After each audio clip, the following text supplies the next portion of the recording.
आमदारांना विधिमंडळाच्या सुरक्षेचं गांभीर्य नाही असं म्हणण्याची वेळ आली, कारण हिवाळी अधिवेशनात सुरक्षा व्यवस्था कडक केली असताना देखील तब्बल 15 आमदारांनी आपल्या समर्थकांना विनापरवानगी विधिमंडळात घुसवलेले। यावरून या आमदारांची चांगलीच खरडपट्टी काढण्यात आली। नेमकं काय घडलंय पाहूया।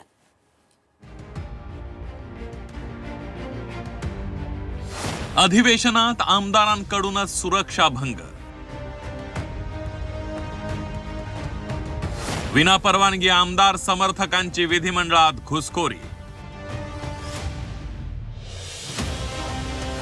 विधानसभा अध्यक्षांकडून आमदारांची खरडपट्टी। पावसाळी अधिवेशनात विधान भवनाच्या आवारातच पडळकर आणि आव्हाड समर्थकांमध्ये झालेली फ्रीस्टाईल हाणामारी संपूर्ण राज्यानं पाहिली।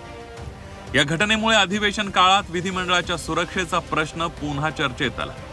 अधिवेशन काळात विधिमंडळाच्या आवारात आमदारांपेक्षा समर्थकांची जास्त गर्दी होते, त्यामुळे पुन्हा असा प्रकार होऊ नये म्हणून हिवाळी अधिवेशनात सुरक्षा व्यवस्था आणखी कडक करण्यात आली। मात्र तरीही 15 आमदारांनी सुरक्षेचा भंग करून आपल्या समर्थकांना विनापरवानगी विधिमंडळात प्रवेश दिला। यात विधानसभेतील 13 आणि विधान परिषदेतील 2 आमदारांचा समावेश आहे।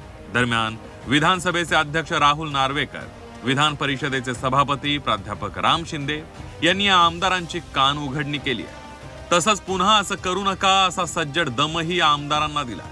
विधिमंडळाच्या सुरक्षेबाबत प्रत्येकानं काळजी घ्यायला हवी अशी प्रतिक्रिया यावेळेला सत्ताधाऱ्यांसह विरोधकांनी दिली आहे। की हे विधिमंडळ आहे की रेल्वे स्टेशन आहे?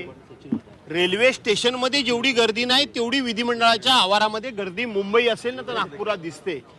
आणि मी त्यावेळेला असं म्हणालो होतो की एखादी दुर्घटना, अप्रिय घटना घडली की याला कुठेतरी आळा बसेल। आणि मागच्या अधिवेशनमध्ये आपण बघितलं की आमदारांमध्ये 2 आमदारांच्या कार्यकर्त्यांमध्ये त्या ठिकाणी मारामारी झाली। मी आता अध्यक्ष महोदयांना विनंती करणार आहे की नियमानुसार मंत्र्यांना किंवा आमदारांना जी काही पासची संख्या तुम्ही देणार आहात ते जर पास आम्हाला मिळाले तर आमचे कार्यकर्ते येतील, नाही तर मी कार्यकर्त्यांना सांगितले नाही मिळाला पास तर बंगल्यावर जावा, टीव्ही लावा बंगल्यावर आणि टीव्हीवरती विधानसभेचं कामकाज बघा। काही त्याच्यामध्ये एक चाळणी लावत किंवा काही नियमावली करत तो प्रवेश जर काही मर्यादित राहिला तर कामकाजी व्यवस्थित होऊ शकतं। आवारामध्ये होणारी प्रचंड गर्दी त्यालाही नियंत्रित करता येऊ शकतं। म्हणून शिस्त ही सभागृह आणि सभागृहाच्या बाहेरच्या प्रांगणात असली पाहिजे। विधिमंडळाच्या अधिवेशनात घातपाताचा इशारा देण्यात आलाय, त्यामुळे विधिमंडळ परिसरासह महालमधील राष्ट्रीय स्वयंसेवक संघाचं मुख्यालय, रेशीमबागेतील स्मृती भवन आदींसह सर्व महत्त्वाची धार्मिक स्थळे आणि गर्दीच्या ठिकाणी सुरक्षा वाढवण्यात आली आहे। त्यामुळे आमदारांसोबत असले तरी सुद्धा प्रवेश पत्राशिवाय विधान भवन परिसरात प्रवेश देण्यास मनाई करण्यात आली आहे। मात्र तरी सुद्धा पहिल्याच दिवशी 15 आमदारांनी या नियमांची पायमल्ली करणं किती घातक ठरू शकतं याचा विचार प्रत्येक आमदारानं करणं गरजेचं आहे। ब्युरो रिपोर्ट, झी 24 तास, मुंबई।